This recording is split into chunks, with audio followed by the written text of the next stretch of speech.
Hello and welcome back. We have been talking about the generation of multiple steady states or the so called multiplicity of steady states in CSTR. So, the topic of today's lecture is remains the same as the previous one, that is the design of chemical reactors. So, we go back straight to where we left in the previous class. So, we have been discussing this particular graph here, and with relation to, if you remember this equation, energy balance equation, the left hand side is the rate of heat generation, right hand side is the rate of heat removal, and both are equal at steady state. And of course, these are equal in this particular equation because we had derived this as a steady state situation for CSTR. And as we told, if we plot this side as a function of temperature, then temperature of the reactor, then we have this red curve, this is the rate of heat generation, okay. And if we are plotting this side as a function of reactor temperature, then we have this curve, and we can have several of these curves depending on how we vary this T prime, that is, and corresponding to that you can operate at a particular condition at which these two curves intersect only once, then you are operating at that only one steady state you have available for the reaction, or they can also cross twice or thrice. When it is thrice, you have 3 steady states available. And then we discussed these things in little bit more detail, and we told what does this mean to be having 3 steady states in your at your disposal. So, 3 steady states means the corresponding temperatures of the reactor you know. So, you can operate the reactor at that particular temperature, and correspondingly you have this line. So, with respect to this line, you know what is the temperature of the inlet and you know what is the temperature of the heat transfer fluid. So, you fix those things and you fix the reactor temperature corresponding to one of these steady states. And we also argued that when you have this kind of 3 steady states available, what is happening is that if you are in the top or the bottom, these 2 steady states, these are stable steady states, because if you are moving on this side, so for example, if you are heating it up, basically your cooling curve, which is in black here and which was in blue here, is higher than your heating curve. So, it cools down, comes back. This side also it is the same thing, but if you are looking at this situation, if you heat it up little bit, what will happen is that your heating curve is higher than your cooling curve. So, basically it will start heating up further until it goes to this particular steady state. So, when you are operating at this particular line, it does not go anywhere else, it has to be, your reaction system has to move somewhere on this particular line itself. Now, we will discuss something more. If you look at this particular point here, you see that at this particular point the intersection, these 2 lines did not cross. Here they are crossing, here it just touches and goes, and here also, although I have not drawn it very clearly, it just touches this line and goes. Now, this point number 10, this is called ignition point. Why this is ignition point? Because if you are, so basically remember you are operating on this line, then you can access this steady state, no problem, it is at this steady state.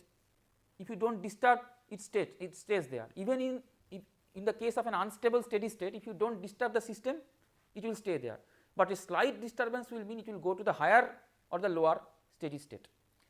And a reactor that is designed to operate at a particular steady state for a particular conversion, if it goes to the higher or lower steady states, it will not be optimum situation for you. So, you have to be very careful.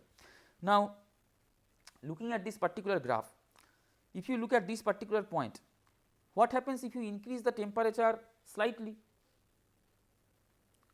So, if you increase the temperature slightly, what happens is that there is no steady state for this system that is remaining nearby, which means basically if you are heating it up slightly, it will spontaneously heat up and it will go all the way to point number 11. This is something that you have to keep in mind. So, because you have changed the temperature slightly here, so if you change the temperature slightly here, ultimately it will stay in this line, right. What are the steady states available in this line? The next steady state that is available is here, and you know when you have come to this site, your heating curve is already higher than your cooling curve.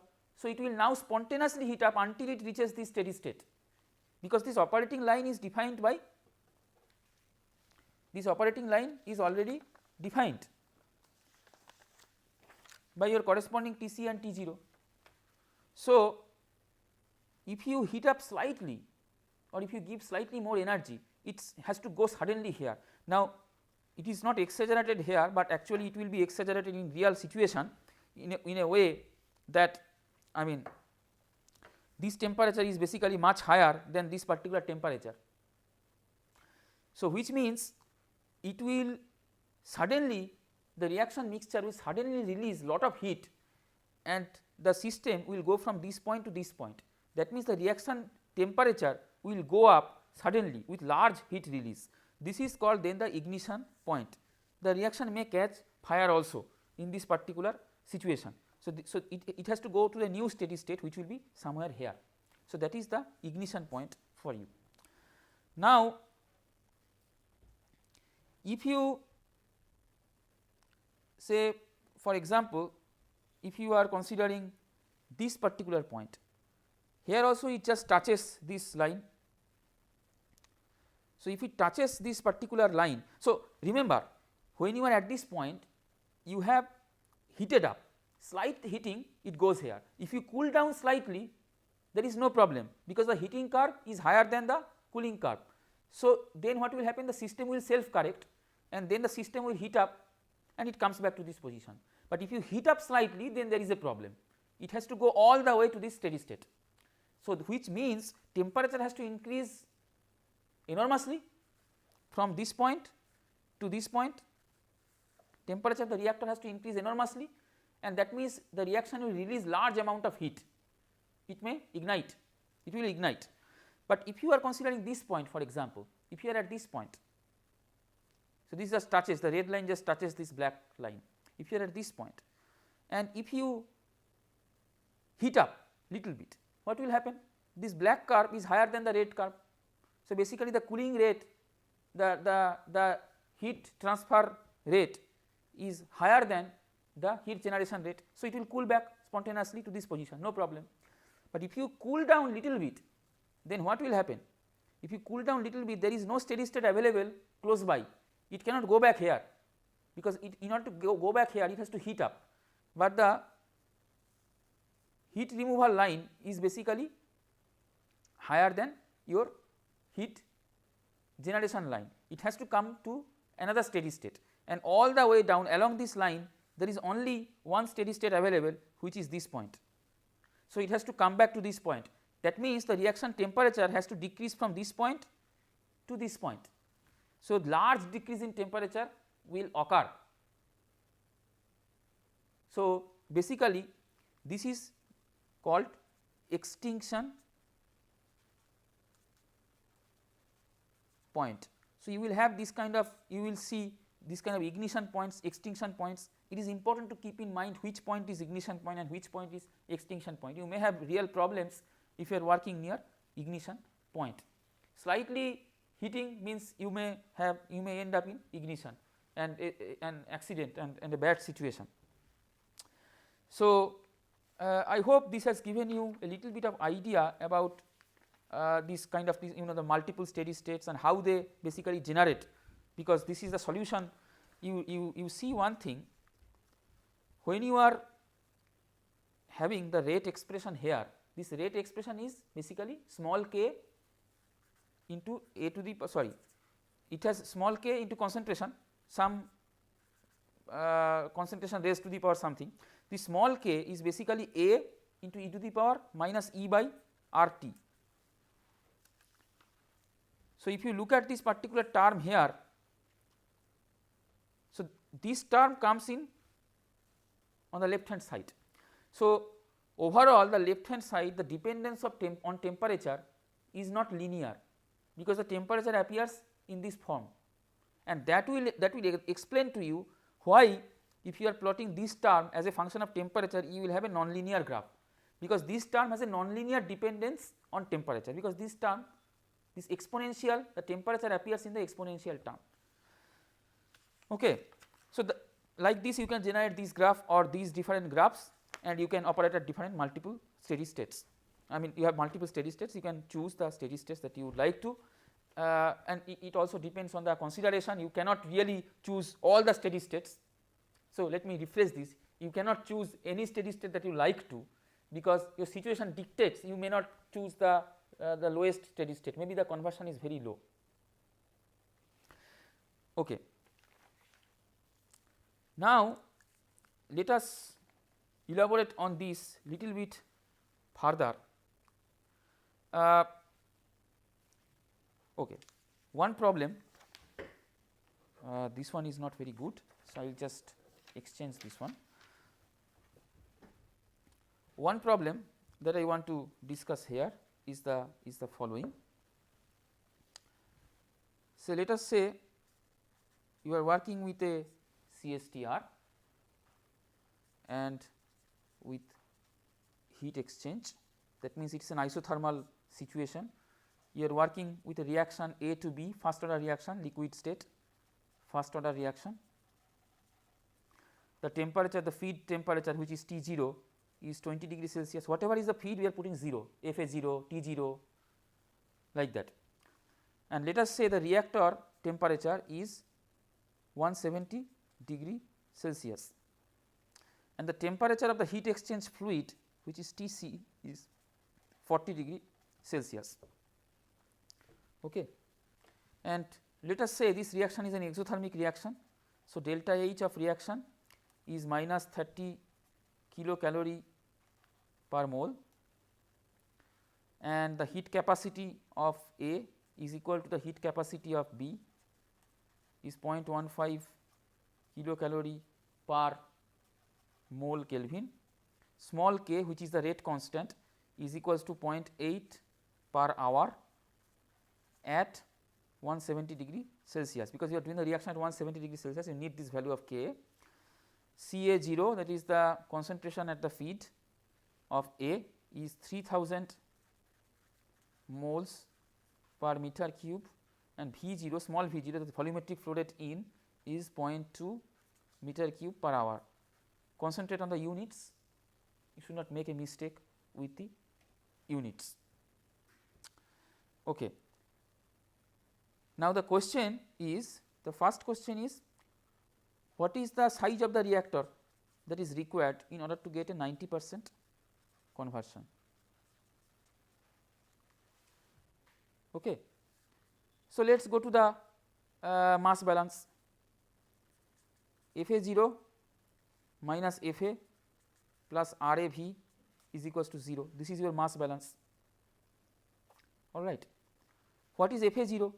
Fa0 is nothing but Ca0 into volumetric flow in. So, these things are already given, just put them 600, it comes out as 600 mole per hour, 600 mole per hour, 600 mole per hour. And what is Fa? You are talking at 90% conversion. So, Fa is basically 0.1 into Fa0. So, Fa0 minus 0.1 into Fa0, 90% conversion has occurred. So, this is 0.1 into Fa0 minus first order rate. So, K into Ca into V equals to 0, this V you have to find out. Now, all the things are basically given here, because the concentration of A, that was say 3000, if you are looking at the concentration of A, that is 3000, that is at the entrance. So, concentration of A here in the reaction mixture will be 0.1 of Ca0, that is also because 90% of conversion has occurred. Okay. Now, So, this will be, if you take 1 minus 0.1, so this will be 0.9 into Fa0, Fa0 is nothing but 600 moles per hour, okay, minus small k, now small k is 0.8 per hour into Ca is 0.1 into Ca0, which is 3000 mole per meter cube into V equals to 0, all right. So, from here what you can find out is the V, which is 2.3 meter cube. Okay. Now, of course, in doing this you just use the mole balance, you did not talk about the energy balance. I mean, actually this thing we have done before also, nothing new. Second question is more interesting. What is the heat transfer coefficient required? What is the heat transfer coefficient, small u? Remember, small u into A is your heat transfer coefficient, into A is the area. So, what is the value of u, heat transfer coefficient needed, given that the heat transfer area is 6.13 meter square? Now, something you have to keep in mind, heat transfer is very important. When you are looking at an exothermic reaction, if you do not take away the heat, the reaction may be a runaway reaction. So, you are trying to take away the heat. Also, it is complicated by the fact that your polymer that is produced, many times the polymerization system that is not conductive. So, heat cannot be conducted away that easily. So, heat hot spots can generate and it can create runaway reaction. So, it is very important to concentrate on this particular thing, efficient heat transfer away with a heat transfer fluid. So, it also depends on the material that you have used to construct the reactor, because the heat transfer coefficient is characteristic of that material, that multiplied by the area, of heat transfer that is available with respect to the reactor, multiplied by the difference in temperature between the inside of the reactor and the heat transfer fluid. This is the rate of heat transfer basically. Now, of course, you want as much high area, heat transfer area of the reactor as possible, and you also want high heat transfer coefficient. High heat transfer coefficient, that depends on the material, but one problem here is that what can happen, maybe the polymer has been produced and it gets deposited on the surface of the reactor. Since this is not conductive, this can in effect reduce the heat transfer coefficient. This is called reactor fouling, F-O-U-L-I-N-G, reactor fouling. What other thing also you have to consider is that if you have to scale up, you have to size up the reactor. If the size is becoming bigger and bigger, the volume is increasing, but the area or the heat transfer area of the reactor does not increase in the same proportion. So, when you go to larger and larger sized reactor, basically your heat transfer efficiency will decrease. So, when you are engineering this kind of reactors, some of these important points you need to keep in mind. So, with respect to that only, this problem I hope you might find of some importance. Okay. So, this is the second part of the problem. In order to solve this part of the problem, we want to write down the energy balance equation, Fa0 into Cpa into T minus T0 equal to delta H reaction Fa minus Fa0 plus Q dot. So, if you see the energy balance equation that we had written before. So, you see here, this was the energy balance equation for steady state. Ultimately, we came to this situation here, but this was the energy balance equation to start with. So, that is the same thing that I am writing down here. So, Fa0 into Cpa T minus T0 equals to this plus the Q dot, this part. So, your Fa0 is already known, which is 600 moles per hour. Cpa is already known, heat capacity 0.15 kilocalorie per mole per Kelvin. T minus T0 is already known, T is 170 degrees, T0 is 20. Delta H reaction is given, it is an exothermic reaction, you put that value. Fa minus Fa0 you already know, because Fa is 0.1 of Fa0, and Q dot actually. So, these terms you know, I will not write down these terms. Q dot basically is your, as you can see, this was the Q dot, this is the heat transfer coefficient of the reactor material into the area of heat transfer into the difference in temperature. Okay. So, that you write down here U A into T C minus T, all these things are known. In fact, here you have to find out this value of U, because area of heat transfer also is given and T C is given. What is T C? T C is the temperature of the heat transfer fluid, it is 40 degree Celsius, and T is the temperature of the reactor 170 degree Celsius. So, ultimately from here you can find out the value of U, which will be 3.4 kilocalorie per meter square per Kelvin per hour. So, you see this is the heat transfer coefficient per unit area per degree Celsius per unit time. So, if you multiply this by the area, you will get the heat transfer. So, the multiply this by the area, that means this meter square will go, and multiply by this temperature difference, then the Kelvin will go. So, ultimately it will be the heat transfer, total heat transfer, that will be your kilocalorie per hour, right, that will be kilocalorie per hour. Okay. So, this is how we solve. I mean, for the first part you just needed the mole balance, for the second part you needed the energy balance, and this is the energy balance equation that you are going to use, and basically it is this particular expression. All right. So, now what we are going to do is the following. Before I finish off the discussion on the reactors, I will be doing a couple of more problems, and that is the end of our discussion on the reactors.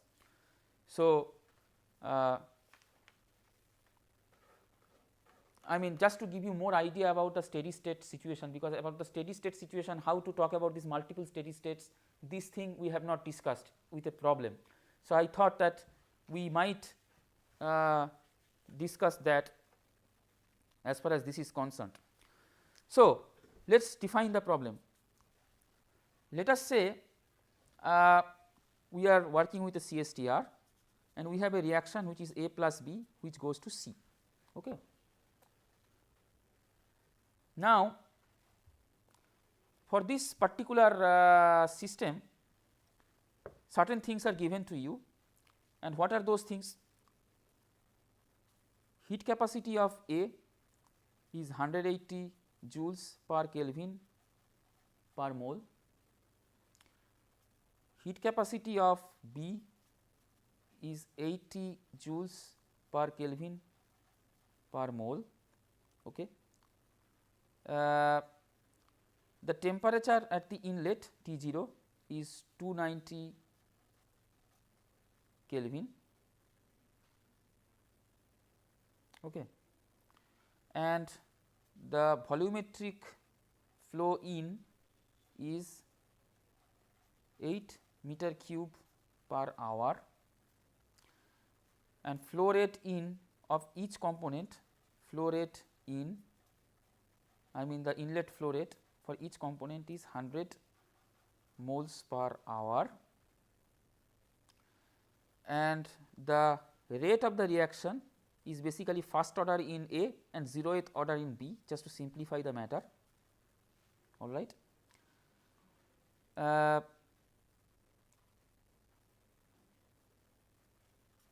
The reaction is exothermic with a heat of reaction minus 60,000 joules per mole.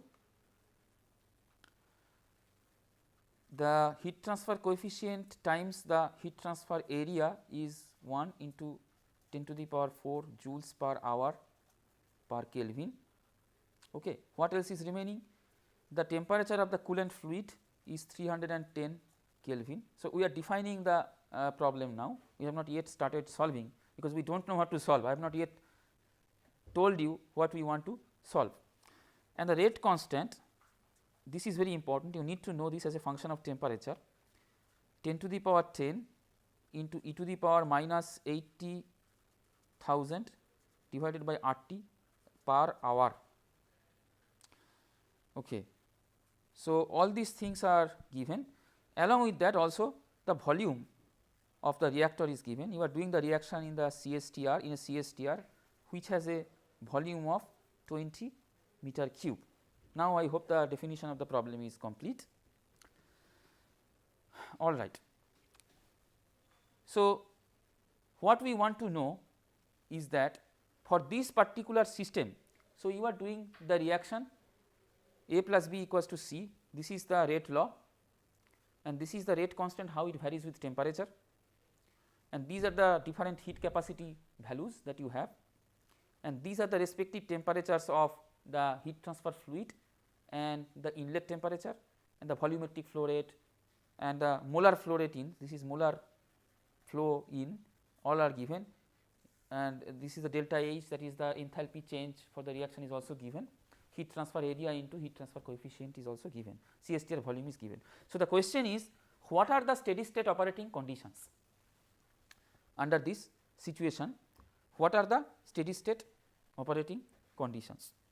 So, what you do, you write down your expression of the steady state here. So, 0, so there is no heat accumulation is equals to minus FA0. So, you see here FA0 into CPA into T minus T0, but here it is instead of CPA you have to add your CPA plus CPB because A and B both are there. So, it will be FA0 minus FA0 CPA plus FB0 CPB into T minus T0 plus delta H of reaction into RA into V plus UA into TC minus T. Okay. It is the same thing. So, you just take this term on this side and Q dot is basically this thing, and this side is 0.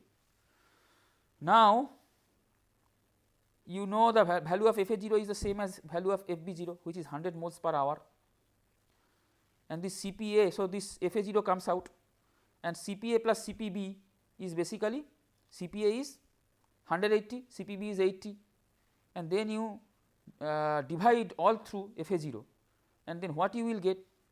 You will get 0 equals to minus, so this CPA plus CPB is 250 into T minus T0, T0 is 290 plus delta H of reaction is minus 60,000. Okay. So, that is minus 60,000. Now, RAV divided by FA0 is nothing but minus X, that is the minus of conversion. We have already talked about that, okay, because conversion is FA0 minus FA by FA0 and RAV is FA0 minus FA, minus of that. So, this is the term here. Now, plus UA into TC minus T divided by FA0. So, what is the term UA divided by FA0? You know all these things. Your UA is 10,000 divided by FA0 is your 100. The units, if you consider, you have to consider the units also. So, ultimately what you will get here is this will be 100 joules per mole Kelvin, 100 joules per mole Kelvin UA by FA0. So, that UA by FA0 will be here. So, that will be 100 into TC, temperature of the fluid or the heat transfer fluid, that will be 300. Temperature of the heat transfer fluid is, sorry, it is not 300, it is 310 minus T. So, from here what you will get, so from the energy balance, we have done the energy balance here. So, what you will get is this term X equal to minus 1.725 plus 0.00583 T. So, what you got is basically your conversion as a function of temperature. It is a straight line. From this linear equation you will get this particular curve. This is also true because you are taking away the energy from the system. So, when you are taking away the energy from the system, you have this coolant liquid information here, UA, this information here. So, it is this side that I am going to talk about. It is this side. You can plot this side as a function of temperature and you can get this kind of linear plot, or you could plot x as a function of temperature and you can get a linear plot. About this side that I was telling, I will tell after, because that is also very important. This kind of curved line you can get when x is a function of t in a nonlinear fashion, right, and in that expression of x you can get e to the power minus e by RT, and that is why that nonlinearity is coming. When you are coming from the right hand side, you do not see that nonlinearity, you understand the point here. So, you take this energy balance equation and you get ultimately this expression of x, and if you plot this as a function of t, it is a linear plot, it is a linear plot. So, you are going to get this kind of plot. Okay. Now, if you do a mass balance, remember in this on the left side, the thing that I got confused about, if you look at the left side, this x basically you can replace by your expression of rate, because that is equation is coming from the mass balance. There that non-linearity is coming, that minus e by RT, and there you are getting this kind of curve. So, from the energy balance, although this is your steady state equation, if you are going to plot conversion as a function of t, just do the energy balance and you will get x as a function of t in a linear fashion. And secondly, now you do the mass balance. If you are going to do the mass balance here, what you will get, 0 equals to Fa0 minus Fa plus RAV, right. So, 0 equals to Fa0 minus Fa is volumetric flow into concentration of A, volumetric flow out, it will be equal to the volumetric flow in steady state situation. Now, RA is basically K into Ca, Ka into Ca or K into Ca, whatever way you want to show it, into V. From here you get an expression of Ca, which is Fa0 divided by V plus Kv. Okay. Now, Fa is V into Ca, and you know the expression of Ca is already here. So, if you put that expression of Ca and take the V down, you will get Fa0 divided by 1 plus small k into capital V by small v. Now, this capital V by small v is your tau, which is your residence time. So, 1 plus k tau. So, now if you use this expression in the expression of x, it is Fa0 minus Fa divided by Fa0, and you put this value of Fa here, ultimately what you will get is k tau divided by 1 plus k tau. This is what I was talking about, this k tau. So, when you are applying the mass balance equation, that mass balance equation you could apply to this particular side, this x, you could get the expression of x from here and you can replace that expression of x here, and then you are getting a nonlinear curve, because in the expression of x there is this small k, and this small k varies with temperature, with that exponential term is there where it is like this. So, if you now, so you have this term. So, from here what do you know? You know all the values, you know the value of k, small k, which is this term, this expression, okay, this expression, and you also know the value of tau. What is the value of tau? Capital V by small v. The value of tau is capital V by small v, which is 20 divided by 8, which is 2.5 hour. So, what you do? You put 2.5 here and small k is there with respect to t. So, you can plot this x as a function of t, and this will give you the nonlinear curve or an equivalent of the gt versus t curve, and this will give you the linear curve and equivalent of RT versus T curve. So, you can plot this thing in Excel by changing the temperature very easily. So, if you plot this expression and this expression, you get a linear curve and you get a GT curve. So, this is something that I have done for you, I have plotted in Excel. So, if you go to the PowerPoint slide, so you will see this black curve, which is the linear dependence of conversion on reactor temperature that appears from the energy balance equation. Do not go by the general energy balance equation that I had shown before, because the general energy balance equation had on one side minus delta H reaction into X, and on another side you have Cpa into 1 plus kappa into T minus T prime. So, the general energy balance equation that shows you the balance, one side is Gt, one side is Rt, that is all. Now, you can take the Rt and plot against T, you get a linear curve, or you can take the Gt against T, you get a linear curve, that is all. But what we are doing here is that we just take the energy balance equation, and from there we get the expression of the conversion as a function of T. That will be a linear term, that will be a straight line.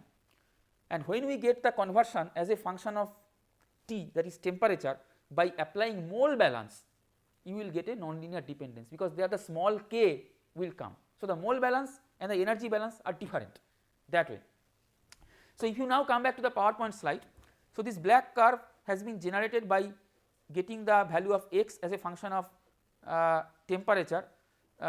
This is reactor temperature in Kelvin, and this is conversion x as a function of temperature. So, this is a linear curve, and this red curve is basically your x equals to k tau by 1 plus k tau, that one we had got, and tau value we know, this is tau value is how much, 2.5 hours, and small k actually has a temperature term. So, you can very easily plot that in Excel, and you will get a red curve like this. This is from the mole balance, and this black curve is from the energy balance. So, this is straight line and this is the curved line. This is a very similar situation to if you just plotted the Gt, the rate of heat generation, as a function of T, then also you will get the same curve. If you just plotted the Rt, the rate of heat removal, as a function of T, then you will get a black curve. So, from the problem that I have discussed, if you just go to the previous energy balance equation where Gt equals to Rt we had derived, if you take that expression of Gt and if you plot against T, you will get this curve. So, you can work it out by yourself. So, the point is, here you have three intersections. This is one point of intersection, this is one point of intersection, and this is another point of intersection, 3 points of intersections. And I have worked this out. If you come back to the script here, I have worked this out. Those 3 points of intersections are at 3 different temperatures of the reactor, and the corresponding conversions also have worked out. So, 296.00019, 417.3, 0.71 and 459.2.95. So, basically you have 3 steady state situations. Either you can operate at this temperature when you will get this conversion, or this temperature, this conversion. You see, at a lower temperature you do not want to operate, very low conversion. Maybe you can operate at the middle temperature, 0.71, technologically important polymers you can get, or at a higher temperature. So, this is how you can solve this kind of problems, and you can get the multiple steady state situation depending on the parameters that we have got. So, what we will do in the next class is very briefly we will talk about a situation where we are going to work with polymers for the same problem, and we are going to have some simplifying assumptions, and these kind of steady state situations we can derive by following the same kind of logic and approach, and then we will start talking about the synthesis of different industrial polymers. So, till then, thank you and goodbye.